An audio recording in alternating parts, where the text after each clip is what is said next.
के मास कृष्णायां दशम्यां मंदभास्रे पूर्वा भाद्र प्रबोधाय आंजनेयाय मंगलम శ్రీ ఆంజనేయ స్వామి దేవస్థానం కొండగట్టు మన రాష్ట్రంలోనే ప్రసిద్ధి చెందినటువంటి ఆంజనేయ స్వామి దేవాలయం.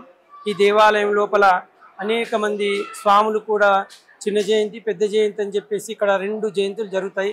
వైశాఖ బౌల దశమికి ఒక జయంతి పెద్ద జయంతి, చైత్ర పౌర్ణమికి చిన్న జయంతి అని చెప్పేసి మేము పేరు పెట్టుకొని ఆ విధంగా రెండు జయంతులు ఇక్కడ చేస్తున్నాం.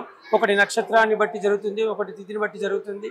అదేవిధంగా ఇక్కడ స్వామివారు పిలిచినటువంటి స్వామి భక్తులకు పొంగు బంగారమై వారి కోరికలు తీర్చుతూ అనేక మంది భక్తులను కాపాడుచు వారి కోరికలు తీర్చిస్తున్నాడు.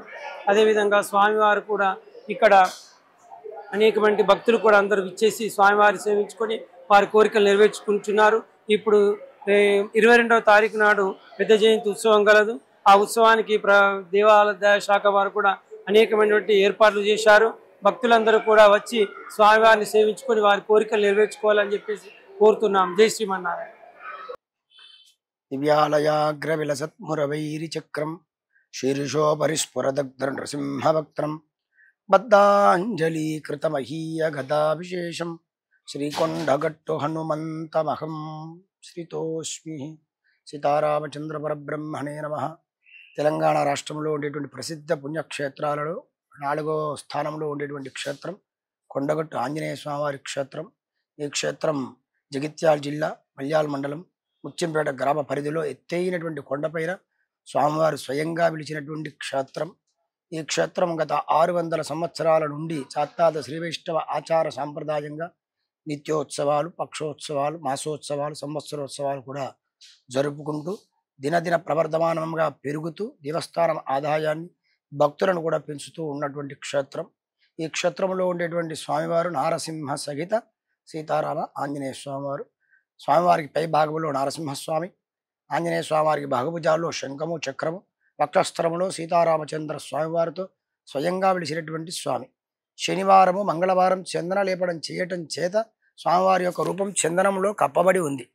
గత 600 సంవత్సరాలకు పూర్వము కొడిమ్యాల పరిగణలో ఉండేటువంటి సింగం సంజీవుడు అనేటువంటి ఒక యాదవుడికి స్వామి స్వప్నంలో కనపడి నేను ఒక పొదలో దాగి ఉన్నానని చెప్పడం, ఆ సందర్భంలో ఆ యొక్క యాదవుడి యొక్క ఆవు మందల నుండి తప్పిపోవడం, అలసిపోయి నిద్రించడం, ఆ స్వప్నంలో స్వామి కనపడి తన యొక్క జాడను తెలియజేయడం, ఇవన్నీ కూడా మనకు చారిత్రక ఆధారాన్ని బట్టి తెలుస్తుంది.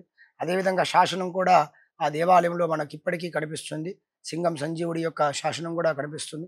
ఆ తదనంతరముగా ఒక 500 సంవత్సరాల క్రితము ఇక్కడ కొండల రాయుడని తెలంగాణలో ప్రసిద్ధి చెందినటువంటి ఒక రాజు అనుకోండి. అతని యొక్క తల్లి ఇక్కడ తపస్సు ఉండడం చేత అతనికి సంతానం కలిగింది కనుక అతనికి కొండల రాయుడు అని పేరు పెట్టాడు. కొండగట్టు పేరు మీద అతని యొక్క ఆనవాళ్ళు కూడా మనకి ఇప్పుడు మానాల అని ఇక్కడ పరిగణలో ఉంటుంది. అక్కడ కూడా మనకు అతని యొక్క ఆనవాళ్ళు కూడా లభిస్తాయి. ఆ విధంగా చారిత్రకమైనటువంటి ఆధారం కలిగినటువంటి క్షేత్రం. ఈ క్షేత్రంలో ఈరోజు అనగా సోమవారం 19వ తారీఖు సాయంకాలం అంకురార్పణ, ఉత్సంగ్రహణం, పుణ్యావాచనం, యాగశాల శుద్ధితో ఈ పెద్ద హనుమాన్ జయంతి ఉత్సవాలు ప్రారంభమవుతాయి. ఇందాక అయ్యగారు చెప్పినట్టుగా ఈ ఉత్సవాలు వైభవంగా జరుగుతాయి. చిన్న హనుమాన్ జయంతి కంటే ఎక్కువ వైభవంగా, ఎక్కువ శాస్త్రీయంగా, సాంప్రదాయంగా జరుగుతాయి. ఈ 3 రోజులు కూడా ఋగ్, యజుర్, సామ, అథర్వణ వేదాలు, విష్ణు పురాణం, నాలాయన దివ్య ప్రబంధం, అనేకమైనటువంటి స్తోత్ర పాఠాలు కూడా స్వామివారికి విన్నపం చేస్తారు. యాగశాలలో 3 రోజులు కూడా 5 పూటల వివిధ మూలమంత్రాలు, సుదర్శనవనం, సుందరాకాండ హవనం, సంక్షేమ రామాయణం, ఇట్లా రకరకాల హోమాలు కూడా చేయటం జరుగుతుంది. 3వ రోజు పెద్ద హనుమాన్ జయంతి రోజు ఉదయం 10:30కు మహాపూర్ణావతి ఉంటుంది. తర్వాత ఆంజనేయ స్వామివారి ఉత్సవమూర్తికి స్నపన తిరుమంజనం, ఊయల సేవ, అప్పుడే పుట్టినటువంటి ఆంజనేయ స్వామివారిని ఊజలలో వేసి ఊపుతూ స్వామివారికి సంగీత సాహిత్యాలతో కూడా సంతృప్తి చేస్తారు. ఆ తదనంతరముగా మహాకుంభ సంప్రోక్షణ, సాయంకాలం గరుడ వాహన సేవ, సహస్ర దీపాలంకరణ, ఈ విధంగా ప్రతి గంటకు ఏదో ఒక ఉత్సవం చొప్పున స్వామివారికి కైంకర్యాలు జరుగుతూనే ఉంటాయి. ఈరోజు సాయంకాలం నుండి ఈరోజు సాయంకాలం యాగశాల శుద్ధి కార్యక్రమం ఉంటుంది. రేపు ఉదయం భద్రాచల సీతారామచంద్ర స్వామివారి యొక్క శేష వస్త్రాలు. ఎందుకంటే మన అందరికీ ప్రభువు ఆంజనేయ స్వామి అయితే ఆంజనేయ స్వామివారికి ప్రభువు రాముడు. రాముడికి ప్రభుత్వం వారు పట్టు వస్త్రాలు సమర్పిస్తే మన ఆంజనేయ స్వామివారికి రాముడే పట్టు వస్త్రాలు సమర్పణ చేయడం ఇక్కడ ఆచారంగా వస్తుంది. దాదాపుగా ఒక 7-8 సంవత్సరాల నుండి కూడా భద్రాచల సీతారామచంద్ర స్వామివారు ధరించిన శేష వస్త్రాలు కూడా తీసుకొని రావుతుంది. అదేవిధంగా స్థానికంగా ఉండేటువంటి ఎమ్మెల్యేలు కూడా మన ప్రభుత్వం తరఫున పట్టు వస్త్రాలు రేపు సమర్పణ చేస్తారు.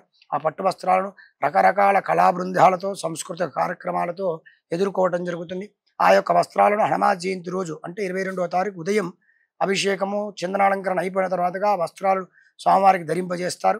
తర్వాతగా రేపు రోజున యాగశాల ప్రవేశము, అగ్ని ప్రతిష్ఠ, అరుణి మదనం అంటే ఒక చెక్కను రాపిడి చేసి అగ్ని పుట్టించి దానితో అగ్ని ప్రతిష్ఠ చేస్తారు. అది రేపటి రోజున ఉంటుంది. రేపు సాయంకాలం మళ్ళీ సహస్రనామార్చన. ఈ విధంగా 3 రోజుల పాటు వైభవంగా జరిగేటువంటి ఈ దేవాలయం బుధవారము, గురువారము, శుక్రవారం సాయంకాలం వరకు నిరంతరాయంగా దేవాలయం తెరిచే ఉంటుంది. భక్తులకు 24 అవర్స్ కూడా దర్శనాన్ని కల్పిస్తారు.